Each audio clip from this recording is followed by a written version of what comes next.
Tapi meminta nasihat. Ustadz, saya meminta nasihat bagi seseorang yang lagi sedang membadut dalam mendapatkan cinta.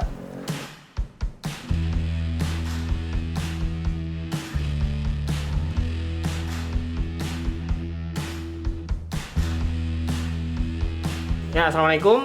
Hari ini hari Rabu, kita akan melakukan persiapan untuk kajian. Ustadznya kali ini adalah Ustadz Awan, tapi kita masih menunggu Ustadz Awan untuk hadir di teras dakwah. Kita lihat persiapannya dari teman-teman di TD. Yuk kita ke atas.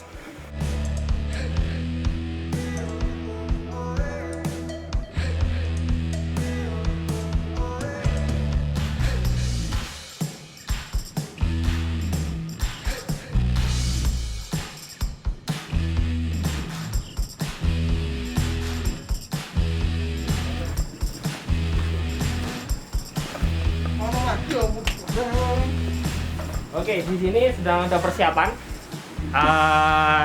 Setnya kita lihat setnya kita beda. Ustadz Awan nanti setnya di sini di lantai 3 di balkon teras dakwah. Ini ada kameranya yang digunakan untuk live. 1, 2, 3 di situ. Kemudian ada meja untuk operator live streaming. Salam dulu, salam. Salam. Ngomong tenang gue. Artinya apa? Gak bisa melupakan. Gak usah dilupakan mereka. Terserah. Suaminya kan selingkuh.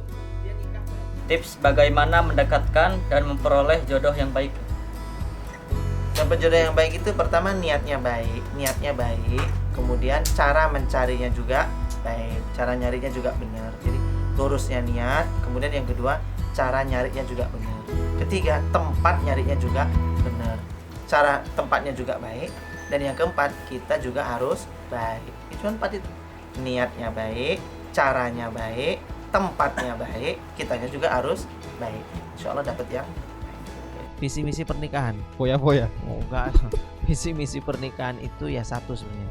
Gimana caranya ketemunya, pertemuan mereka di dunia ini bersambung sampai ke surga. Ingat itu teman-teman ya. Mas Afif juga nih. Orang berumah tangga itu rata-rata lupa di sini. Pokoknya namanya berumah tangga itu harus kepiye carane mereka ini kumpul lagi di surga. Jangan di akhirat. Oh, Nek kumpul di akhirat kan ada 2, ada surga dan neraka. Pokoknya reuni di neraka kan repot ya. Pokoknya reuni itu ya cuma di surga titik.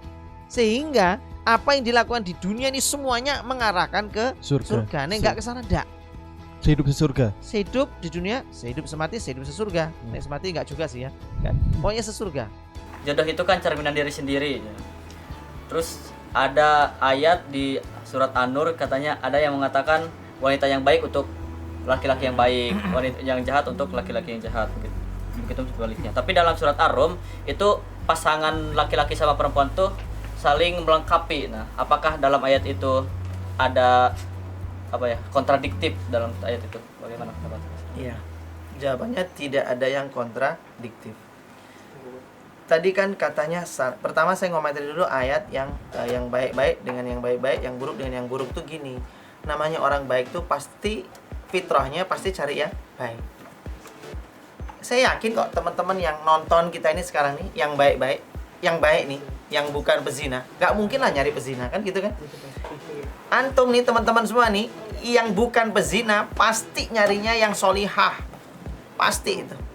Yang baik itu pasti begitu. Nah para pezina juga nggak mungkin nyari akhwat yang hijaber yang gede itu nggak mungkin. Misalkan ada laki-laki bahasanya penjahat kelamin lah gitu ya. Ini laki-laki ini penjahat kelamin, nggak mungkin dia tuh nyari yang istri yang bercadar, yang rajin ngaji, pengajian. Enggak lah, dia pasti nggak mungkin. Nggak asik punya istri kayak gitu. Ntar saya diajak tahajud terus, itu nggak mau dia.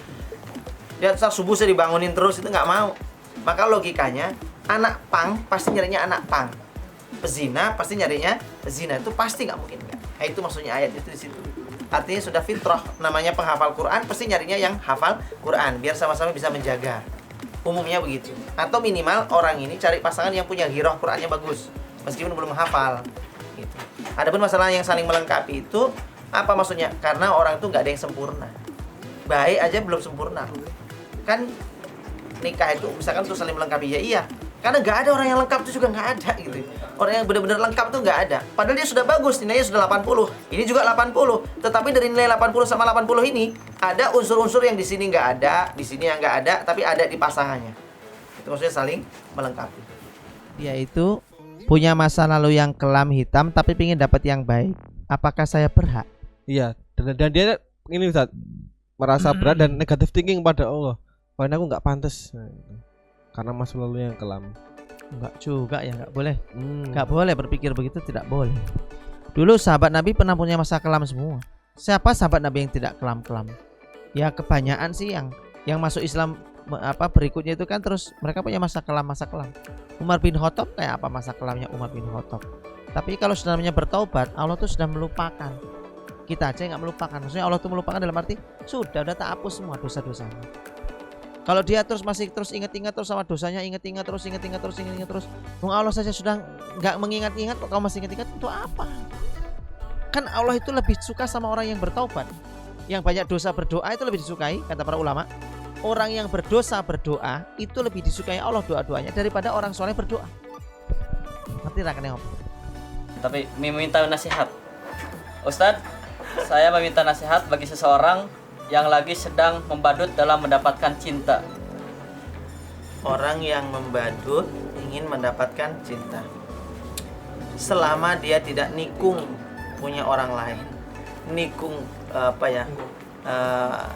wanita yang sedang dalam pinangan orang lain, maka boleh-boleh aja, selama dia tidak menikung.